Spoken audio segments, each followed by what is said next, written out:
Hello everyone. Today we'll study about the adaptations with respect to the plants which are growing in different habitats.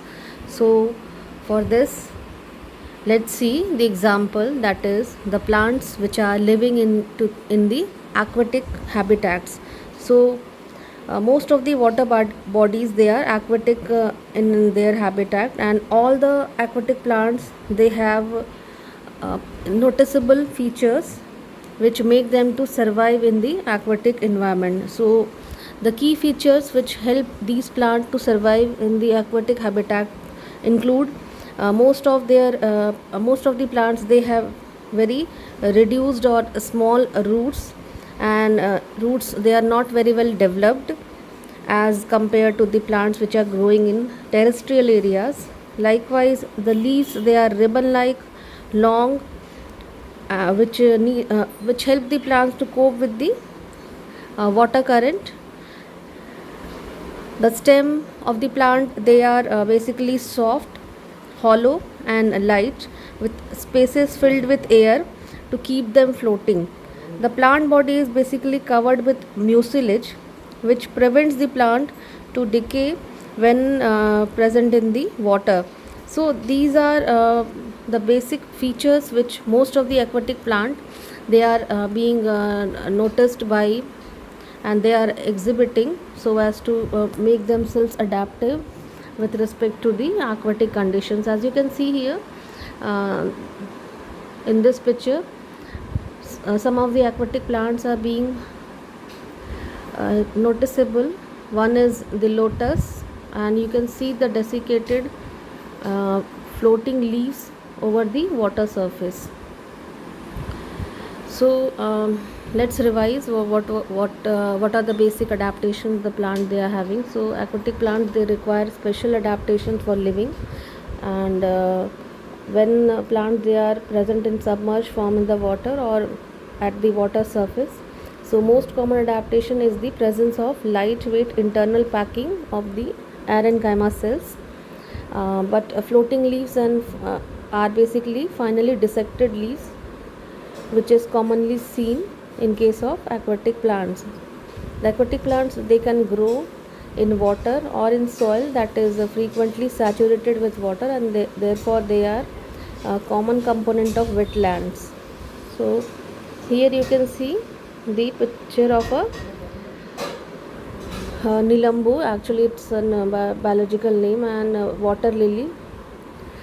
So you can see the desiccated leaf of the plant. Now let's see what are the adaptations with respect to the plants which are growing in the desert areas. So most of the plants, they have thick waxy skin to reduce the loss of water and to reflect heat. They have large fleshy stems to store water. The thorns and thin, they are spiky or glossy, so as to reduce the water loss. Most of the plants, they have spikes which protect the cacti from the animals wishing to use it as stored waters.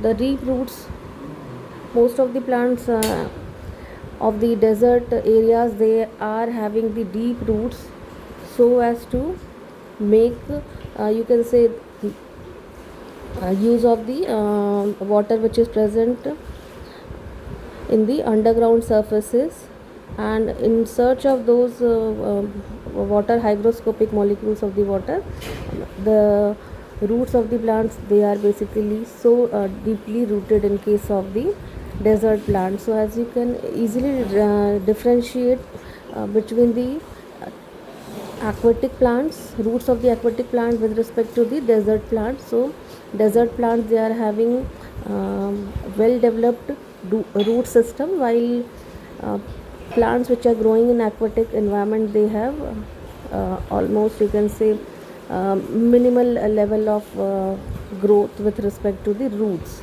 Let's see the example of the different plants which are being present, and the slide is showing the spines, and it is the picture of a desert area where the cacti, babool plants, etc., it is being shown here. So they have spines so as to reduce the water loss and maintain the hot and arid conditions of the environment. So these are the basic features which make the plants so adaptive to survive in the desert conditions. Let's revise this in this slide. So some plants, they have horizontal root systems just below the surface.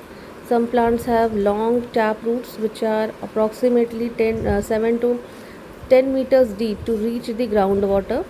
Small leaves or spines are present which are basically glossy and waxy so as to reduce the water loss. Seeds can stay dormant for years but can germinate quickly when favorable conditions are available, that is when it is raining. And some plants, they store water in their roots, stem, leaves or fruit, and these are basically known as succulents. So this is all about the plants which are growing in the desert areas. Now let's see the adaptations of the plants which are growing in the mountain regions. So the trees are basically cone shaped which help them to cope with the heavy snowfall. Trees, they have thick bark. The seeds are protected by pine cones during the harsh winter. As you can see, the example of the trees which are growing in the mountain areas, they basically include pine, cheer, sal, etc. So this was all about the different types of plants which are growing in the different habitats. Let's see the questions for you people to assess yourself, and you need to write the answers for these questions. The question number 1 is, you need to write down the adaptations of a lotus plant for aquatic habitat. The next question is excuse me, leaves of a mountain region, they are generally needle shaped, so you need to write down its significance. Third one is, write down the adaptive features of a cactus plant. Thank you, students.